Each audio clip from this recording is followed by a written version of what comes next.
Washington's reason for supporting the break with Great Britain is fundamentally economic. Absolutely and fundamentally economic. It has much less to do with his sense of a political system than with his sense that a free people must have the right to pursue their own prosperity. His view, and I'll get back to this when I talk about slavery in a moment, his view is that industry and morality are absolutely two sides of the same coin.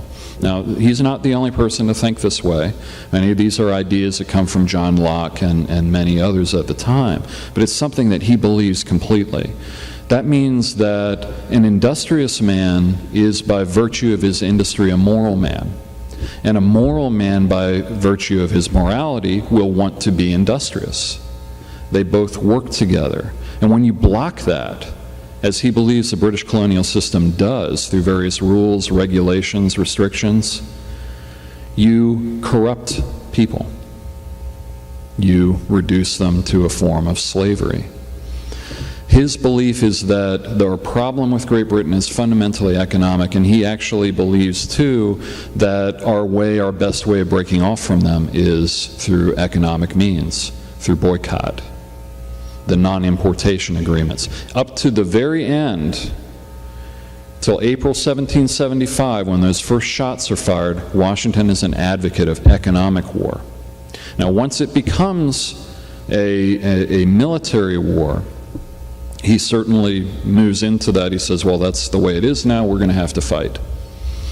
But he prefers an economic war, and that'll be important, I'll get back to in a moment. Now, another aspect is that Washington is not just in this for himself.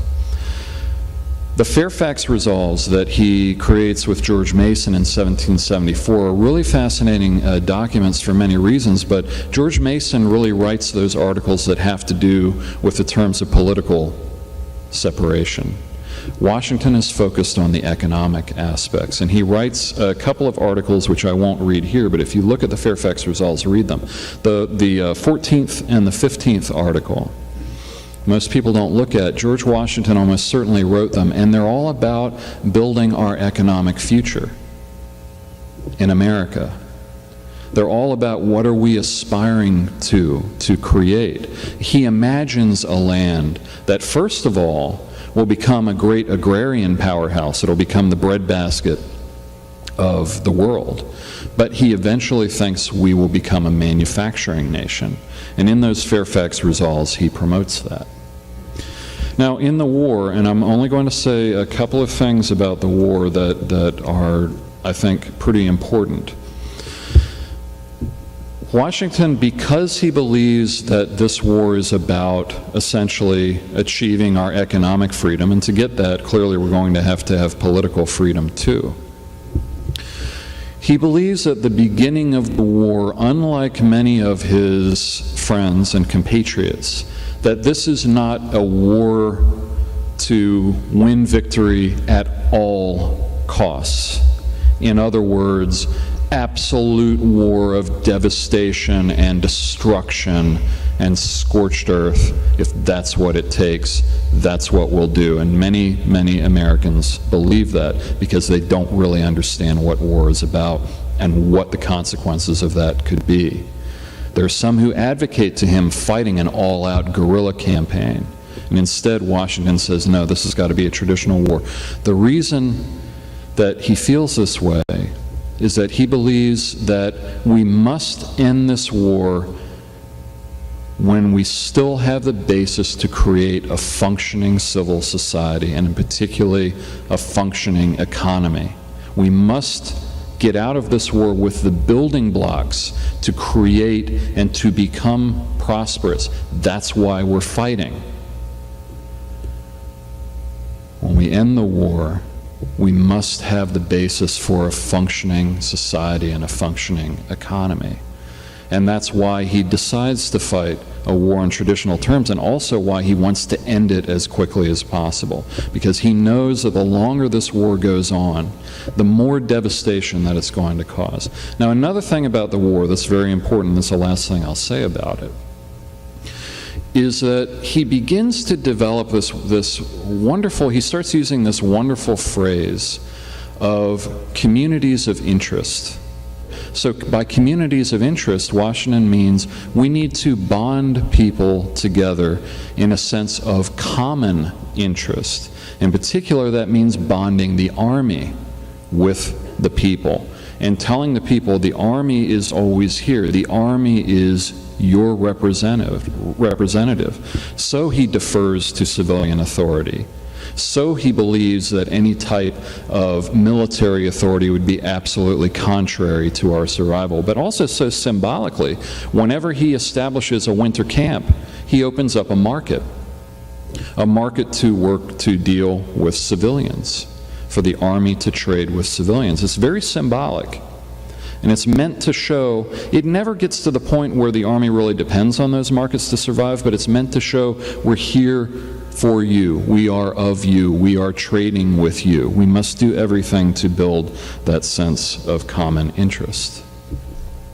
Now I want to say a word as we emerge from the war about slavery. There are many other things I could say about the Confederation system, why Washington sees that it's not working, especially in the sense that the government cannot raise its own money, its own revenue, but it must depend on the states for that, which creates fundamental problems. Also, the lack of civic order really bothers him. But I do want to say one word about slavery, because often people will say, rightfully so, yeah, but who were the people who really built his wealth? All these enslaved people on his estate. Yeah, it was their work for most of what he did. But the reason he eventually turned away from slavery, turned against slavery, was to get back to this fundamental issue of work benefit, industry, and morality. If you force a man into slavery, you're essentially making him work by threat, by coercion.